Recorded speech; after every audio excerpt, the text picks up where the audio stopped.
Hello, everybody. My name is Alex, and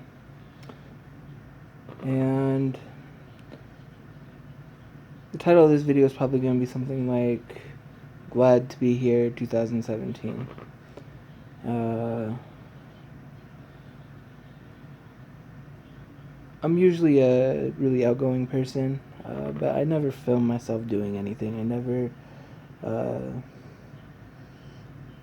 I have I think one or two videos, but that was like way in the past. But the reason why I'm glad for 2017 and being here is because before Thanksgiving last year, um, my life changed uh, quite dramatically, actually. You see, I had a blood clot in my leg. I didn't know it was there. I thought it was just a blood clot, or I didn't think it was a blood clot at all. I thought that it was just a cramp because I had this cramp going on for about 2 weeks. And, I'd stretch it out, take potassium, go away. No big deal. It's just a cramp, right?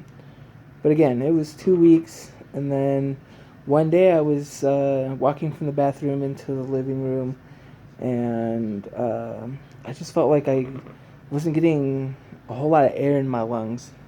I grew up with asthma, and it being a very high inversion day here in Utah, I was like, oh, it's just the inversion, no big deal. But the sad thing is my wife was like, hey, are you okay? Because she could hear me breathing heavy. And I turned around to acknowledge that she'd asked me a question, and it felt like someone hit me in the chest with a 2x4. And I had never had this sensation where I couldn't take air into my lungs. Uh, and it was very hard. I can't describe it. Like, I would try to breathe and nothing was going in, very little, and so got enough air to be like, I need to go to the hospital. And so after 10-15 minutes of getting down to the car, uh, the whole time I'm trying to catch my breath and try to get more air, and it's just not working. Like, I know it's not an asthma attack because I'm not wheezing. I don't have any of the symptoms associated with any type of asthma attack I've ever had in my life. So I decided, well, in my mind, I'm just like, I don't know what it could be, but obviously I'm in trouble. And I really realized I was starting to be in real big trouble is because by the time we got into the emergency room, the I had this like tunnel vision. It came from the outside in, and I was losing perception of what was going on around me. Now, I was in there, and my wife was giving all the details of what I was going through. They're hooking me up to machines, a heart monitor, and they're asking me a bunch of questions, but I think I'm answering them, and they just keep looking confused, like I'm not telling them what's wrong with me. Like I'm telling them I can't breathe. I'm doing all these things, but I realize that I'm saying it in my mind, and my body's not reflecting what I'm trying to do. And my oxygen saturation was probably around 60, 61, somewhere around there for my oxygen in my blood. So I was not in a good place. And my heart rate was through the roof. And some people were like, oh, is he having a heart attack? What's going on? Has he had any heart conditions? Blah, blah, this, blah, blah, that. And I just can't answer him because I'm losing, I'm literally leaving. Like, it's a weird sensation. Like, I know that I'm if I don't start getting air in my body, I'm gonna die. And so they take me to the ICU, hooking me up to all sorts of machines and whatnot, monitoring my heart, my oxygen, my lungs, all sorts of stuff. And the doctors were teetering whether or not they were gonna have to intubate me. Now, if I would have passed out, they probably would have. Luckily, I didn't pass out. I wasn't intubated. nor would I ever want to be. Uh, I mean, if you've ever seen anyone go through it, you know what I mean. Like it's a scary moment because sometimes people have the risk of uh, not being able to not be on the ventilator for a long while, and I didn't want that.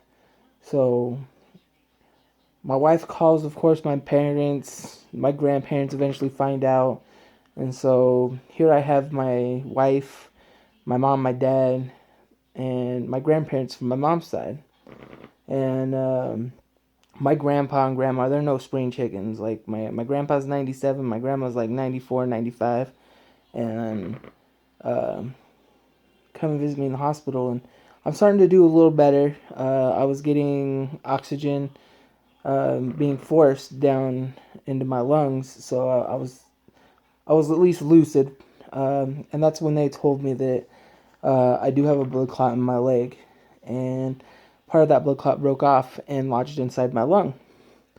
Well, because of that clot, that piece of clot getting lodged in my lung, it put me into respiratory distress.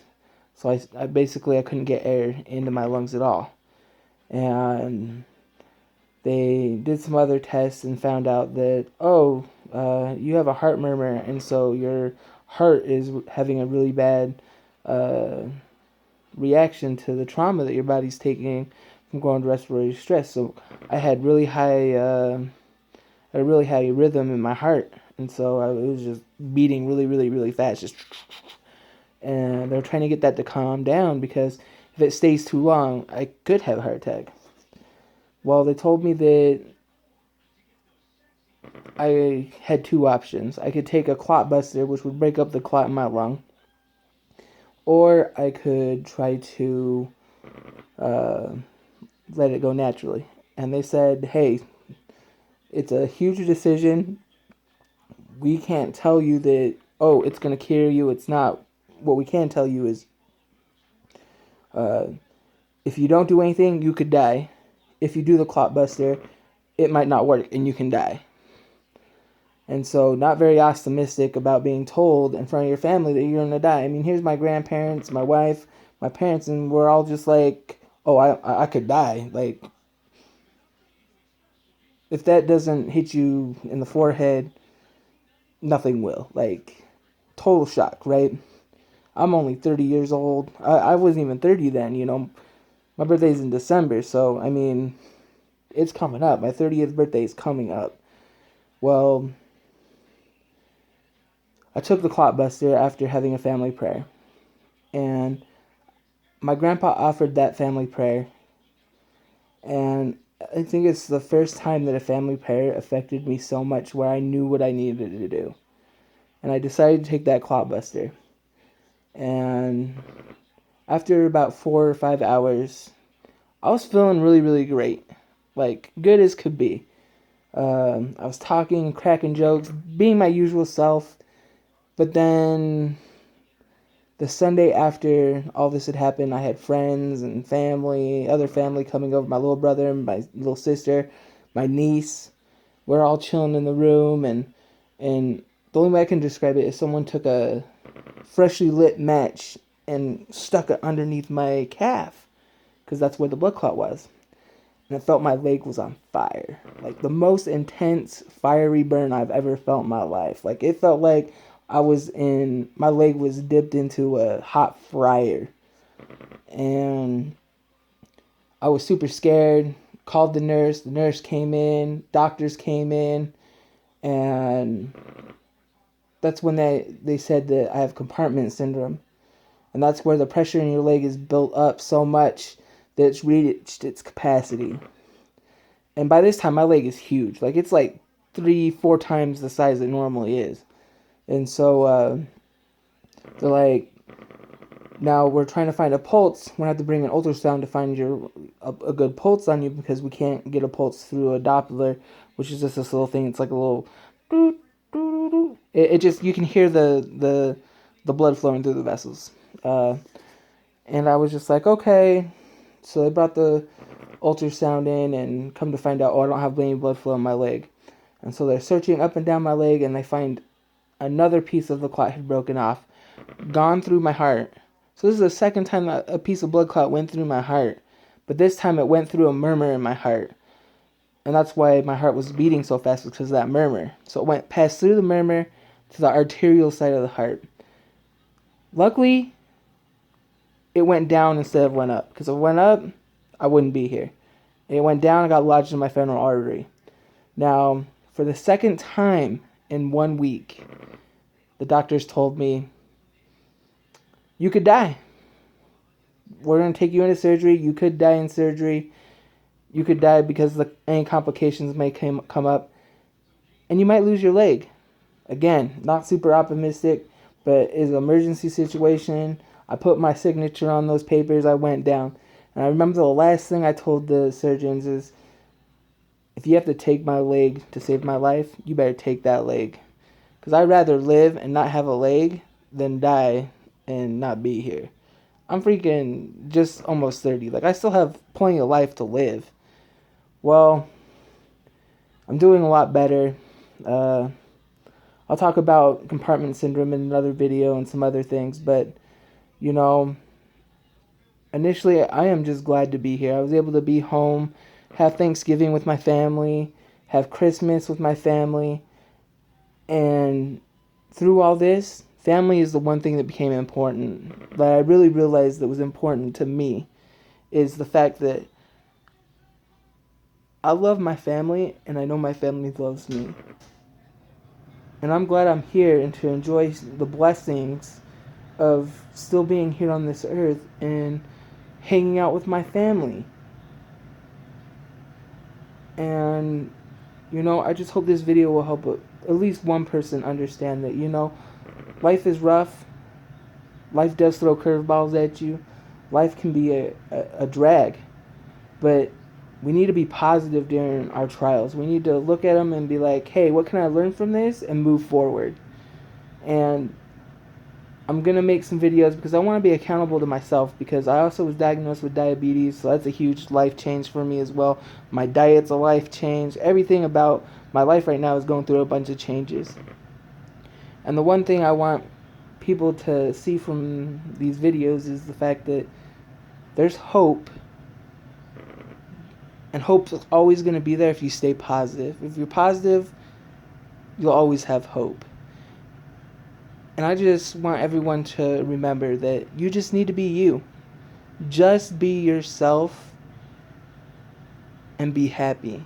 Because no one can replace you. And you do have a role here.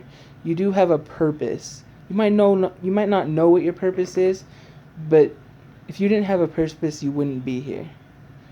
And just be you. And I hope that you can take this and share it with friends or family that are going through a rough time. Because, like, I know there's people that have it more rough than me. Like, I'm surviving right now. Like, I'm recovering. It's taking a long time to recover. My body's not the same. But the fact is I'm not going through stage 4 cancer. I wasn't in a car accident where I'm paralyzed. I mean, things could be a lot worse. And I'm not trying to tear down people that are going through harder things than me. I'm just saying that you never know. There's somebody else out there that's probably got it worse than you. And we always need to be there to help one another. Family, friends, whatever. Even your neighbor across the street could use your help from time to time. And so, always remember, positivity always will bring you happiness. And I leave that with you.